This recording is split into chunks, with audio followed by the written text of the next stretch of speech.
पिछले दिनों राजस्थान में पीएम मोदी ने एक जनसभा के दौरान संपत्ति बंटवारे को लेकर कांग्रेस को घेरने वाला बयान दिया था, जिसको लेकर कांग्रेस और बीजेपी के बीच घमासान शुरू हो गया।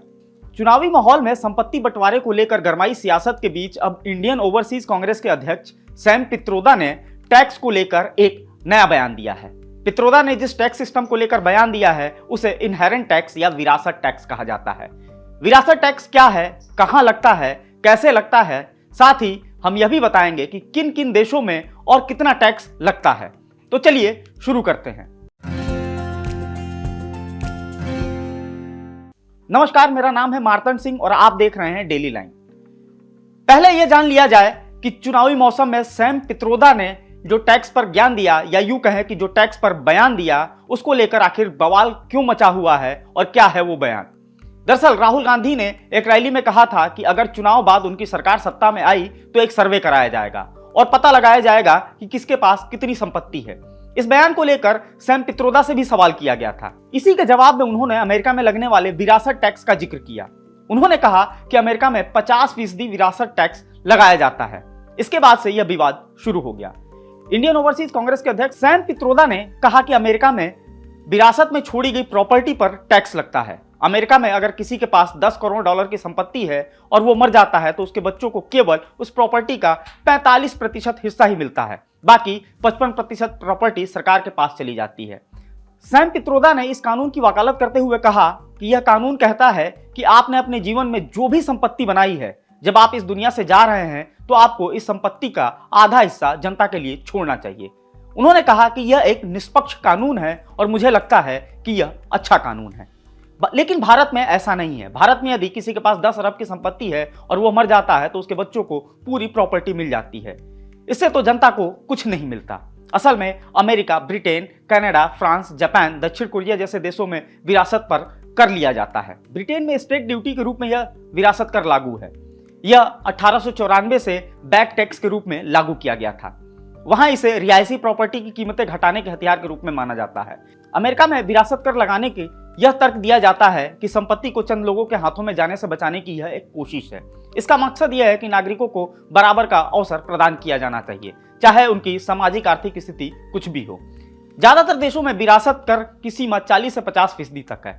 अब ऐसे में सवाल उठता है कि क्या भारत में भी इस तरह के टैक्स का प्रावधान है या कभी रहा है। भारत में 1948 से 1952 तक भूदान आंदोलन चलाया गया था। विनोबा भावे द्वारा चलाए गए इस आंदोलन में लोगों ने स्वेच्छा से अपनी जमीन का दान कर दिया था। भारत में 1985 तक विरासत कर लगता था। हालांकि राजीव गांधी की सरकार में इसे खत्म कर दिया गया। तब तत्कालीन वित्त मंत्री बीपी सिंह ने कहा था कि इस टैक्स को समाज में संतुलन और धन के अंतर को कम करने के लिए लाया गया था। हालांकि यह ऐसा करने में सफल नहीं हुआ। उनका कहना था कि सरकार ने इसे नेक इरादे के साथ लागू किया था, लेकिन वर्तमान परिस्थितियों में यह सही नहीं है। वैसे देखने वाली बात यह भी है कि टैक्स और इसकी बारीकियों के बारे में समझना आम आदमी के लिए आसान नहीं रहता है। अक्सर लोगों को कहते हुए सुना जा सकता है कि ये टैक्स वो टैक्स, न जाने कौन कौन से टैक्स। अभी तक आप विरासत टैक्स के बारे में इतना तो समझ गए होंगे कि कांग्रेस नेता ने अमेरिका में लगने वाले टैक्स के बारे में बात की है। इस टैक्स में किसी शख्स की मौत के बाद उसकी कुल संपत्ति का एक बड़ा हिस्सा सरकार के पास चला जाता है या फिर परोक्ष रूप से जनता के पास। तो चलिए अब आपको विरासत टैक्स के बारे में विस्तार से बताते हैं। अमेरिका में विरासत में मिलने वाली संपत्ति पर टैक्स लगाया जाता है। इसे विरासत कर कहा जाता है। यह टैक्स संपत्ति पाने वाले व्यक्ति को देना होता है। अमेरिका में विरासत टैक्स का चलन सामान्य नहीं है। साल 2023 तक सिर्फ 6 राज्यों में ही विरासत टैक्स लगता है। यह टैक्स इस बात पर निर्भर करता है कि मरने वाला व्यक्ति किस राज्य में रहता था या उसकी संपत्ति किस राज्य में थी। साथ ही विरासत में मिली संपत्ति की कीमत कितनी है और इसके हकदार व्यक्ति का मरने वाले से क्या संबंध है। विरासत टैक्स और संपत्ति कर दोनों अलग अलग चीजें हैं। स्टेट टैक्स संपत्ति के बंटवारे से पहले ही उस प्रॉपर्टी पर लगाया जाता है। विरासत टैक्स सीधे उन लोगों पर लगता है जिन्हें विरासत में संपत्ति मिल रही है। अगर इस संपत्ति से किसी तरह की कमाई होती है तो उस पर अलग से इनकम टैक्स भी लगता है। अभी अमेरिका में Iowa, Kentucky, Maryland, Nebraska, new Jersey और पेंसिल्वेनिया में विरासत टैक्स की परंपरा है। विरासत टैक्स लगेगा या नहीं लगेगा यह भी कई बातों पर निर्भर करता है। विरासत टैक्स सिर्फ उस रकम पर लगता है जो एक लिमिट से ज्यादा हो।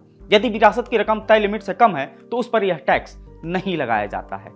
आमतौर पर शुरुआत में 10% से भी कम टैक्स लगाया जाता है और फिर यह बढ़कर 15% से 40% के बीच हो जाता है। किसी को जो छूट मिलेगी और जो टैक्स रेट लगेगा वह इस बात पर भी निर्भर करता है कि मरने वाले व्यक्ति से शख्स का रिश्ता क्या था।